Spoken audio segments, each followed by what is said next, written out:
Welcome into another exciting edition of PirateCast. And as we record this, we should have had the first leg down and we should have been looking at the second leg tomorrow. That's not happening. So why not stay in, keep out of the rain and watch some PirateCast? Good idea. Yeah, best idea to do on some of these wet, cold, awful evenings. And if you can't get out to see the Pirates in person, at least we can bring you one of them virtually on video.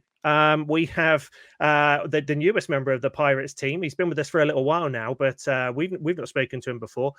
So it's going to be great to have him. We got Vinnie Ford. Thank you so much for taking the time. I know you've just finished practicing. Like you don't stop. You know, we're in theory. Yesterday should have been Oxford. Tomorrow should have been Poole, and you're still practicing on your days off. It's all looking good. Whereabouts are you practicing? Well, it's like a little private track sort of thing. One of my friends has got over on his land, so nice, good stuff. So obviously you've come in. Oh, sorry, carry on. I was literally just sort of practicing my starts and first corners and stuff like that. So yeah. Excellent, good stuff as we get ready for the big sort of triple header as we've got coming up towards the end of the season for the Pirates. We've got some questions for you, Vinny. I hope you're ready to fire off some good answers here. Ben, shoot in the first question for Vinny. Yeah, so Vinny, obviously newest member of the Pirates, been with us for some time, as we've said. Couple of injuries, which were unfortunate times. Going back to the initial conversation, was it completely out of the blue? How did it feel when you got the phone call, message, conversation to say, look, Vinny, we're very, very interested in you riding for the Pirates? Yeah, well, it was a big shock to me, sort of thing. Like I really wasn't expecting it. I was hoping for a championship spot, sort of thing. But yeah, I'd done an interview 3 days before, like sort of not asking but speaking out, saying like I feel like I'm ready and stuff like that. And yeah, it just sort of come out of the blue. I was just really shocked. And was it an easy decision? Oh yeah, 100%. It was straight from the phone call. I knew I wanted to sign. Fantastic. Great stuff. Now, obviously, it was a bit of a controversial move when you came in. And I know initially when you came in, there was some mixed feelings amongst the fans. Obviously, you came in to replace Max Perry, arguably still struggling a little bit from injuries from the season before and wasn't quite back up to speed. And I've yet to meet a person who doesn't absolutely adore Max Perry and his sort of fighting instinct. But you came in, obviously, the numbers weren't there, the points weren't there. So you came in. What was it like, sort of the feedback from the fans? And because I know there are people, it wasn't a popular move to begin with. Oh yeah, definitely. I think it's always the sort of same thing when a rider gets dropped, and Max as well, such a nice young kiddie sort of thing. It must be hard for the fans to agree with. But then I sort of come in and I showed I can ride 100%. I can sort of tried to prove myself in the first ride. And yeah, I crashed, and then when I got back up, all the fans were cheering for me. So yeah, I think I'd like to think I've won over the fans now, and they're proud of what I've been doing. So absolutely, I think if there's nothing else that anyone can say is that you're a trier and you never stop trying when you're making your way around that track. And I think I posted on Twitter. I think we'll move on to the that race at Workington in a little bit, but that was one of those ones where you were either winning that race or you were going through the fence, and there was no in between. Yeah, I think there's a few like that, to be honest. But yeah, like I said, it's literally just. I feel I've had a bad meeting if I don't try. I could go out, try my hardest. If I score 1 point, it's not great, but at least I know I've tried, sort of thing. So yeah, but yeah, it's all about trying 100%. It's interesting you say that, because I think Poole fans, for the most part, I think we kind of got a bit of a bad rep because, you know, the club are successful. They always put together a winning team. The fan expectation is always perceived to be extremely high. And the sort of cutthroat aspect comes into it. But one thing I've noticed, you know, like you say, in your first ride, you tried everything and you came off and dusted yourself off, and you were like, the crowd were cheering. I've noticed that more and more. I suppose that probably did that make you feel a lot more at ease from the get go, and thought, you know, I'm confident. It doesn't matter what I do, they're going to reflect my effort. Oh yeah, definitely. When I got up, it's like from the first crash. It's nice. It's nice to see fans cheering for you, even if you've had a bad race, sort of thing. And yeah, I've had a lot of support from the fans, like a lot of like since as I've been progressing, sort of thing, they've loved me even more. So it's really been going great for me with the fan side of things. Brilliant, brilliant. And obviously, 2 injuries, one to your wrist, which thankfully wasn't a break. It was, they spotted one from an old injury. Then I don't know if you remember, actually, I was with another fan, and you were down at Poole not long after. And you were just saying about your recovery. And I believe the wrist one was an old injury that you didn't actually let recover properly. Was that right? Yeah. So I broke my wrist. It was the start of last season, and the hospital told me 6 weeks and stuff like that. And I was like, it's right at the start of the season. I need to. And then I had an accident at work, and I got like brick acid on it, so it was just really irritating me. So I cut it off. Blimey. Off, and yeah, it felt fine. So I just got straight back out on the bike, and yeah, I didn't let it heal properly. I got scenes like that bit in Talladega Nights where he's sawing his cast off. Now I'm going to ride. That's what I thought it was going to be. And obviously, your latest injury. I understand from Richard, you've been trying everything you can to get back on the bike as quickly as possible. Richard mentioned you might have been doing some oxygen chamber therapy as well. Is that correct? Oh yes, that's correct. I done 10 days of oxygen therapy, like in a row, and then I went back to the hospital, and they still told me I'd need surgery, and then I'd done another week of it, and then I went back, and they was like, "Oh, that's completely healed. You're ready to go." So it was a bit of a weird one. I thought it would have been the end of the season sort of thing when I'd done it, and then yeah, just I tried everything I possibly could to come back early, and then yeah, it worked out. So yeah, I'm pretty buzzed. Amazing effort. Can't fault that commitment without a shadow of a doubt. And again, speaking of commitment, we can't go too much further with, again, let's go back to that race at Workington.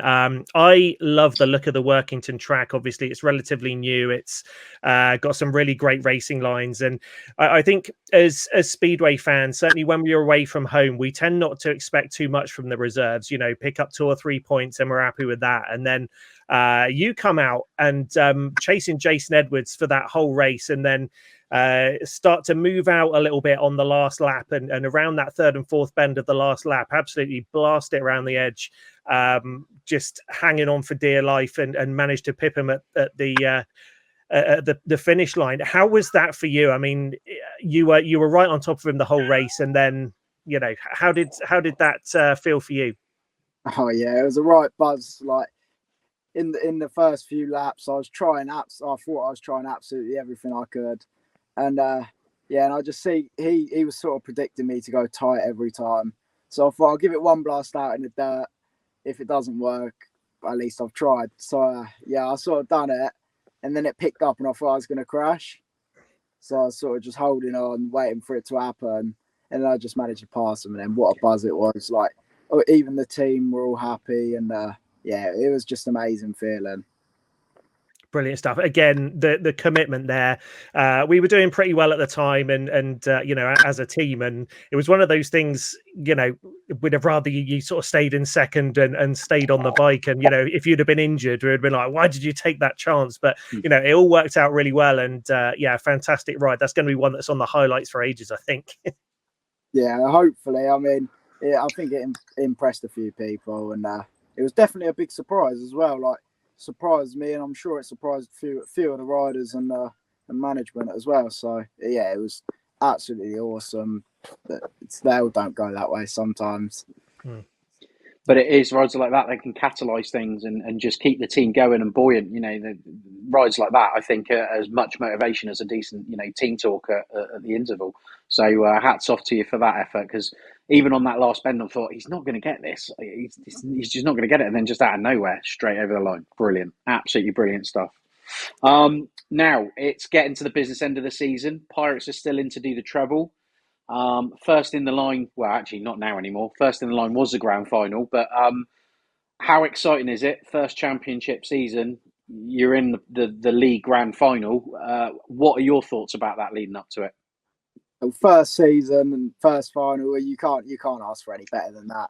So yeah, hopefully we can push through and get all 3, and that'll be the best thing that could possibly happen for me in my first season. So Yeah, it's going to be hard. It's going to be tough for me, but yeah, I'm sure we can do it as a team. I think it's the right two teams in the grand final for the league, without a doubt.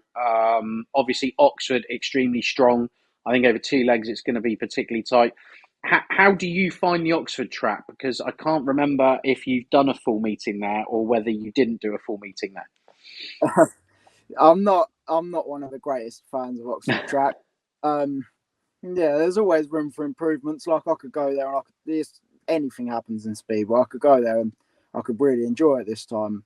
But I think it was still early on, like in my championship days when I think it was my second meeting, and I had a few crashes and stuff like that. Like I was up to pace. I had a few crashes and it sort of knocked my confidence a bit. Okay, and of course, one of the things that we get frustrated about at this time of the year, obviously, is rain-offs. We all want to watch some speedway and see you guys, lift the trophy. But one of the positives we can take out of it is, of course, it looks as though obviously he's got concussion protocols to go through, but potentially we're now going to have Ben back for both of those legs. How important is it for you guys to have Ben back in the team? Yeah, all of us make the team. So, but yeah, Ben, he's a key rider in the team. He's scoring top points if he's not scoring maximum. So, yeah, he's a massive part to play in the team, and I think it's good to have him at Oxford. Obviously, I know it's pretty much going to be a positive response, but how are you finding Ben as a captain? Obviously, it's his first season doing it.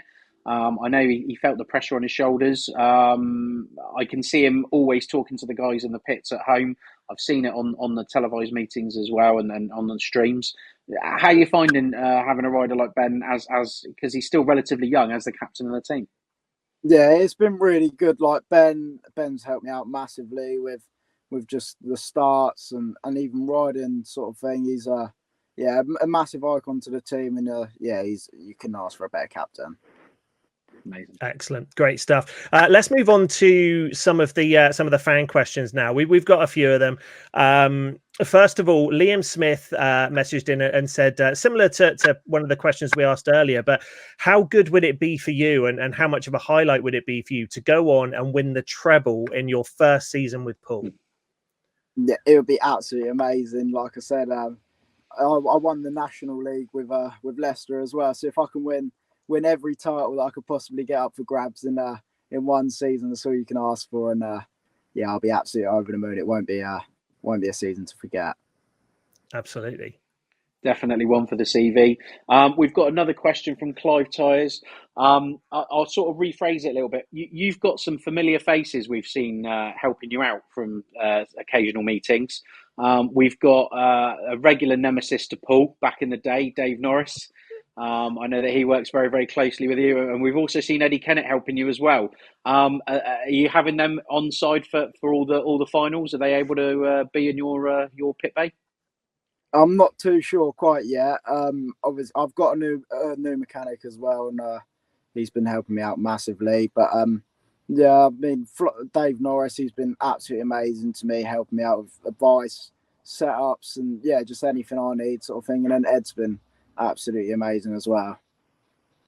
It seems really weird. Like for Ben and I, we started going to Speedway in the late 80s, and that sort of period, late 80s, early 90s. You had Martin Dugard, Dave Norris, and Gordon Kennett back in the day, and they were like Eastbourne through and through, and they were our arch rivals at the time. So wandering into the Poole pits and seeing Dave Norris and Martin Dugard is really weird at this point. Like, what are you doing in our pits?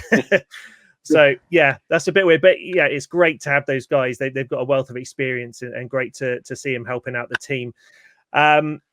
Next question that we've got is from Nigel Beasley. This is an interesting one. He says, I think you probably, I know he's seen it. Yeah, it's probably not a surprise to you. So if the Pirates win the treble, will Vinnie shave his head and donate his hair to science? I'm not too sure about that one. Maybe it's something we might have to work on, and maybe just get it a little bit shorter. But It's not a no, but it's not a yes. I can see him now. We'll have won the league. We'll have won the knockout cup in like his last ride in the like BSN series or something. You'll just have accidental engine failure, so we don't win. Yeah. Can see it coming. One like that, but yeah, it's I'll see how it goes. It might happen. And then final question from supporters, Martin Peters. Sorry, that's a running joke for the show. He's actually asked, I was going to say who's the worst rider you've raced against, but he's actually asked, is Sam Peters the worst rider you've ever raced against? Given that it's his son. He's definitely my icon, that bloke. He'll clip that. That'll be one for the highlights for him. Sam Peters is my icon. Amazing. Nice one. I do have an extra question thrown in. I don't know if you've got any more, Lee. Vinny, just a quick one. Obviously, it's one we asked most of the younger riders. You've obviously stated you've got Dave Norris, Eddie Kennett, people like that helping you out, which is invaluable, and their experience pays dividends for young riders like yourself. Who was there a rider that sort of catalysed you to become the rider you are, or somebody who is your sort of speedway hero as such? Not really. Like, I've sort of growing up, I didn't really have much help, like sort of thing. When I was a bit younger, it was me and my dad always doing it.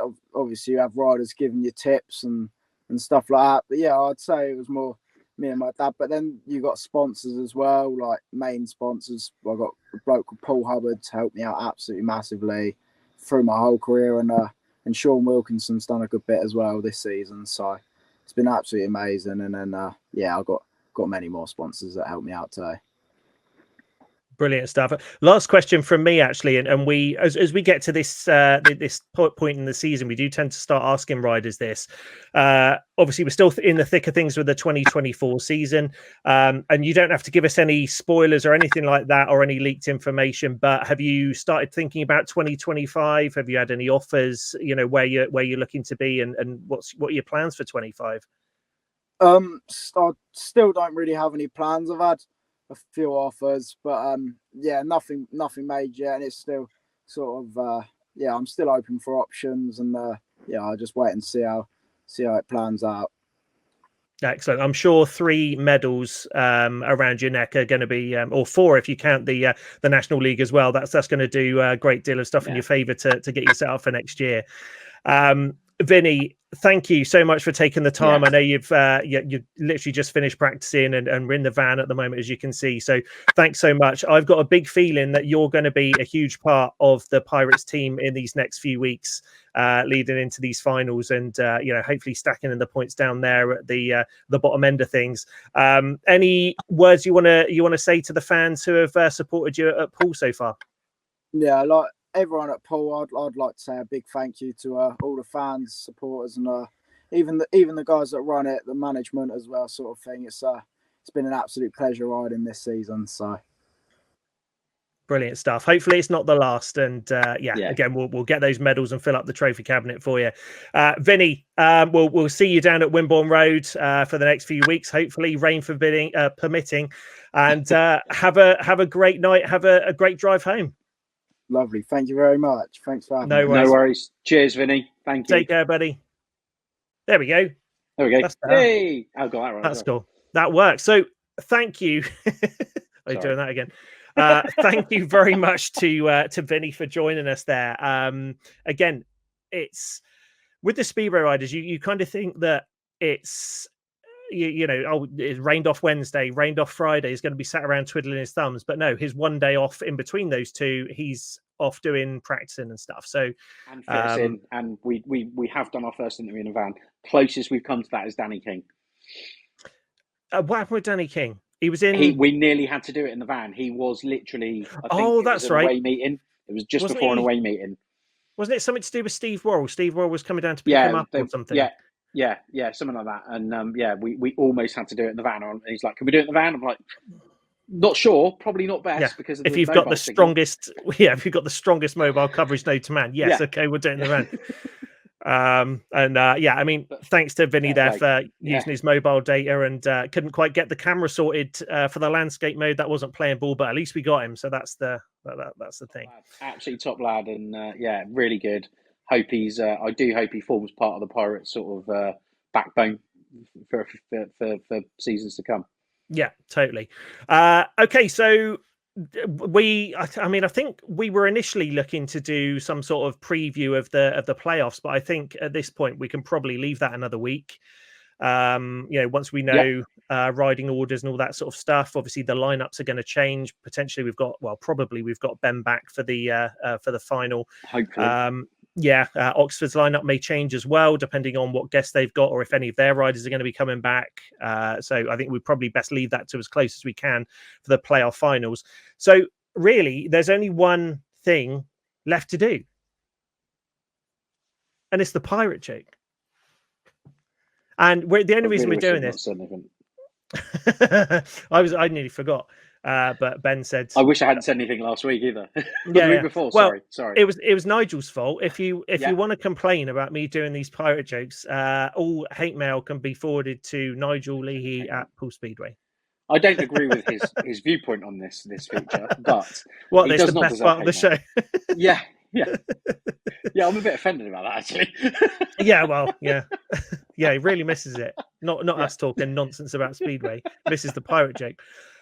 Okay, as we are approaching the Halloween season, I mean, there's already Christmas stuff out in shops. I'm not going that far, but it's going to be Halloween soon. It's a Halloween themed pirate joke. So, what does a pirate wear for Halloween? What does a pirate wear for Halloween? A pumpkin patch.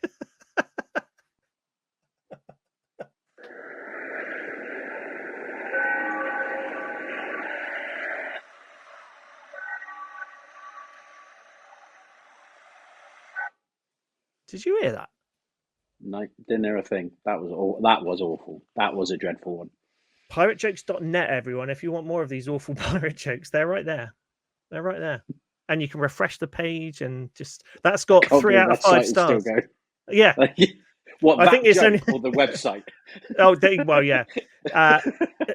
I think it's only going because I keep going on it all the time and refreshing the page. They're probably getting loads buying everything from all the ads on it. Yeah, exactly. So there we go. Thank you everyone for checking it out. Thank you to Vinnie Ford for taking the time out, and we'll see you guys down there next Wednesday. Fingers crossed, weather permitting. Thank you for all the views that you've given our videos so far. Head on over to just down there, thepiratecast.com, and you'll get all of our links to the YouTube channel. Please make sure you like and subscribe. That really helps us out. Click that notification bell for when we get any new videos. You'll get the notification there. And if you are subscribed to our audio podcast, the numbers are slowly starting to rise for that as well. If you prefer to listen to us on the audio feed, you can do. We're available on all devices. Drop a like. That's so weird. That works, doesn't it? Drop a like. Yeah, it does. That's what we need to get you to do every time. That's what I need to do now. Right, there we go. Sorted. Okay, guys, thank you so much for tuning in once again, and we'll see you next week. Take care, guys.